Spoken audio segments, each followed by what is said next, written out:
अब हम देखते हैं कि जितने भी मैटर्स हैं वो टोटल 3 तरह की स्टेट्स में हमें मिलते हैं। एक है सॉलिड, दूसरा है लिक्विड और लास्ट है हमारा गैसियस स्टेट में। अब इन तीनों ही मैटर्स में, तीनों ही जो स्टेट्स ऑफ मैटर है उसके कुछ करेक्टरिस्टिक्स में थोड़ा बहुत डिफरेंस है, जिसकी वजह से ये डिफरेंट वे में बिहेव करते हैं। तो आइए जानते हैं। तो सबसे पहले देखते हैं सॉलिड। अब सॉलिड की शेप डेफिनेट होती है, यानी कि फिक्स्ड होती है। इसकी अपनी एक बाउंड्री होती है और एक फिक्स्ड वॉल्यूम होता है, यानी कि कितनी जगह घेरेगा वो फिक्स्ड होता है। सॉलिड की टेंडेंसी है कि वो अपनी शेप को मेंटेन करके रखता है और ना तो ये डिफ्यूज करता है, और अगर करता है तो बहुत ही स्लो रेट में। अगर सॉलिड को हम फोर्स अप्लाई करें तो ये ब्रेक हो सकता है, ठीक है, लेकिन इसकी शेप चेंज करना थोड़ा सा मुश्किल होता है क्योंकि ये रिजिड होते हैं। सॉलिड की डेंसिटी ज़्यादा होती है, यानी कि हमें पता है कि मैटर जो है पार्टिकल से बना है, लेकिन कम जगह में ज़्यादा पार्टिकल्स हो तो इसका मतलब डेंसिटी ज़्यादा है, यानी कि सॉलिड में कम जगह में ज़्यादा पार्टिकल्स प्रेजेंट होते हैं। उसके बाद हम देखते हैं लिक्विड।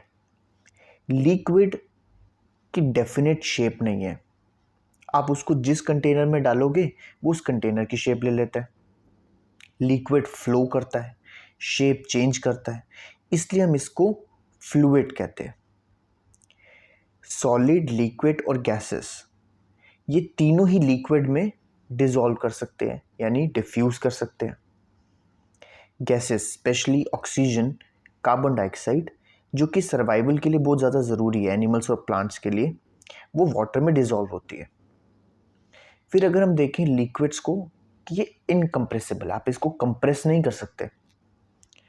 अगर ये अट्रैक्शन फोर्स की बात करें, जो हमने इंटरमॉलिक्यूलर फोर्स ऑफ अट्रैक्शन की बात की थी पार्ट 1 में, तो सॉलिड के कंपैरिजन में कम होता है, लेकिन गैसेस के कंपैरिजन में ज़्यादा होता है।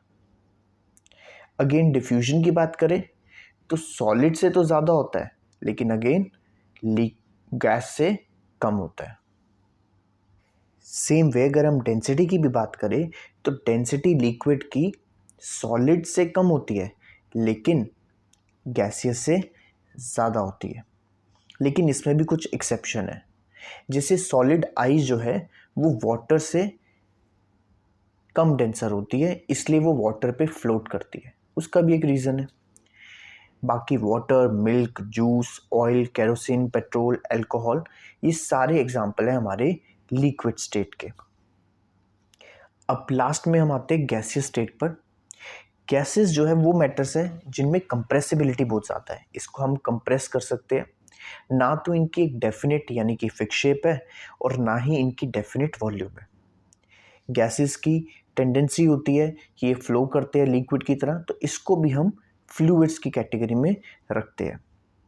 गैसेस डिफ्यूजन बहुत फास्ट रेट में करती है, इसलिए आपको कहीं अगरबत्ती जल रही हो या कोई परफ्यूम लगाए तो बहुत जल्दी पता लग जाता है। नेक्स्ट हमारा आता है गैसेस हाईली कंप्रेसिबल है, तो आपने सुना होगा LPG, CNG, compressed natural gas. तो इनको कंप्रेस किया जाता है और जब इनको हम कंप्रेस करते हैं तो ये लिक्विड की तरह बिहेव करने लग जाती है। ऑक्सीजन भी जो हॉस्पिटल में सप्लाई की जाती है वो कंप्रेस करके सिलेंडर में की जाती है। और सीएनजी के तो बारे में सबको पता ही है, हम व्हीकल्स में सीएनजी यूज़ करते हैं और उसका नाम ही है कंप्रेस्ड नेचुरल गैस, यानी हमने नेचुरल गैस को, बहुत ज़्यादा वॉल्यूम की नेचुरल गैस को हमने कंप्रेस करके सिलेंडर में फिट कर दिया। गैसीय स्टेट में पार्टिकल्स के बीच में स्पेस बहुत ज़्यादा है, तो वो रैंडमली जो है बहुत हाई स्पीड से मूव करते हैं, और इसकी वजह से जो कंटेनर होता है वो कंटेनर पर प्रेशर एक्सर्ट करता है। जैसे कि ऑक्सीजन, नाइट्रोजन, कार्बन डाइऑक्साइड, ये सारी गैसेस जो है ये जिस भी कंटेनर में होगी तो वो चारों तरफ जो है प्रेशर एक्सर्ट करेगी। जितने भी लिविंग क्रिएचर्स हैं उनको ब्रीथ करने के लिए, सर्वाइवल के लिए ब्रीथ करना ज़रूरी है, ठीक है। और सॉलिड, लिक्विड गैसेस जो है लिक्विड में डिसॉल्व हो सकती है, डिफ्यूज़ हो सकती है। डेंसिटी की बात करें तो डेंसिटी तीनों स्टेट्स में गैसेस की सबसे कम है। इसलिए गैस जो है काफ़ी लाइट होती है then the same volume of solid. अगर हम सेम वॉल्यूम की सॉलिड ले और लिक्विड ले तो कम होगा सबसे कम गैस।